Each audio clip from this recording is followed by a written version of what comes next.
영화가 상영되었을 때도 마찬가지였다. 기성세대와 그들을 대표하는 대부분의 평론가들은 폭력성의 비난을 퍼부었다. 그러나 베이비붐 세대는 달랐다. 그들은 남자는 클라이드에, 여자는 보니의 패션을 따를 만큼 열광하였다.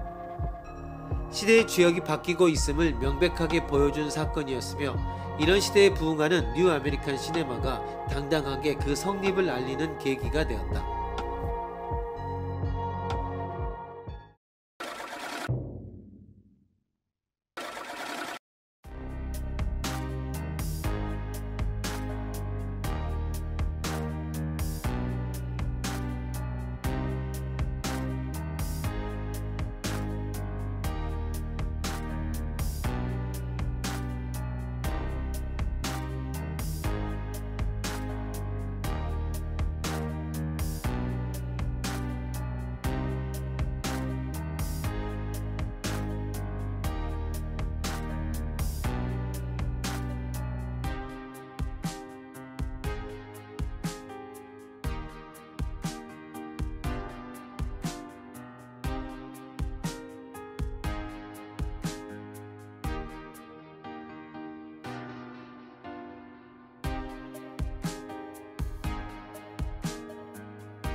논리학의 기본적인 원칙을 따져보는 것으로도 논리적 사고를 키울 수 있습니다. 어렵게 생각할 필요가 없습니다. 꼼꼼하게 생각하면 답이 보입니다.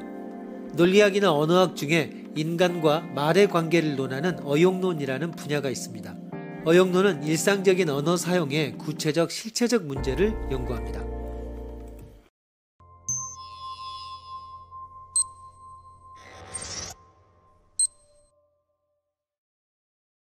관용의 법칙은 가장 기본적인 어용론의 원칙이다. 각 목성과 닮은 혹성을 포함한 혹성이 발견되었다. 분명 지구와 닮은 혹성이 있을 거야. 지구와 닮은 혹성 따위 있을 수 없어.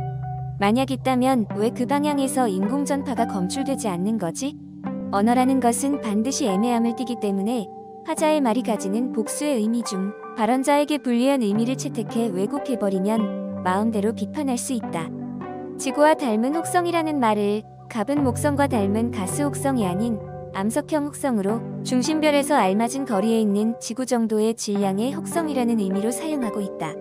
하지만 늘은 같은 말을 더욱 엄격한 의미에서 지구처럼 생명체로 넘쳐나고 기술 문명이 발달한 혹성으로 파악하고 있다.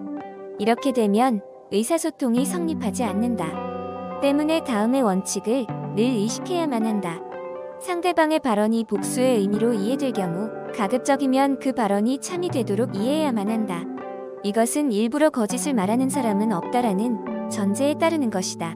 상대방이 옳은 것을 말하려 한다고 서로 이해하는 것이 의사소통의 대원칙이다. 이러한 관용의 법칙에서 벗어난 논의의 예는 일상에서 찾아보시오.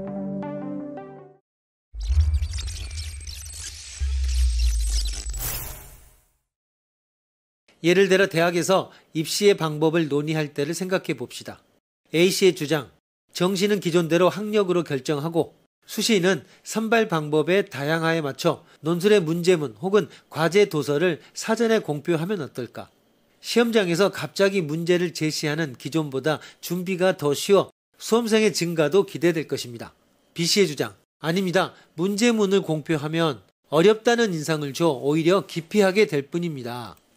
여기에서 B씨는 명백히 관용의 법칙을 위반하고 있습니다. 사전에 공표할 문제문의 난이도는 여러 가지로 생각할 수 있지만 일부러 어려운 문장을 선택할 경우를 상정해 그렇기 때문에 기피하게 된다고 부정하는 것은 무의미한 자작극이라고 말할 수밖에 없습니다.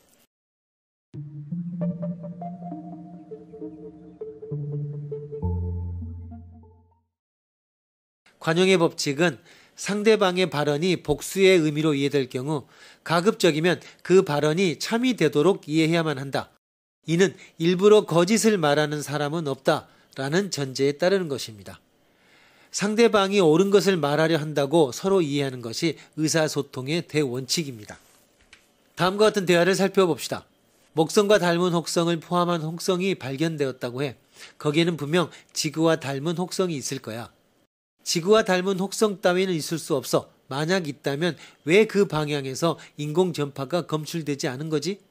언어라는 것은 반드시 애매함을 띠기 때문에 화자의 말이 가지는 복수의 의미 중 발언자에게 불리한 의미를 채택해 왜곡해버리면 마음대로 비판할 수 있습니다. 위에 의해서 지구와 닮은 혹성이라는 말을 화자는 목성과 닮은 가스 혹성이 아닌 암석형 혹성으로 중심별에서 알맞은 거리에 있는 지구 정도의 질량의 혹성이라는 의미로 사용하고 있습니다. 하지만 청자는 같은 말을 더욱 엄격한 의미에서 지구처럼 생명체로 넘쳐나고 기술 문명이 발달한 혹성으로 파악하고 있습니다. 그러나 이러한 의미의 차를 만들어 비판하면 상대방의 취지에서 벗어나 의사소통이 성립하지 않습니다. 때문에 다음의 원칙을 늘 의식해야만 합니다. 상대방의 발언이 복수의 의미로 이해될 경우 가급적이면 그 발언이 참이 되도록 이해해야만 한다.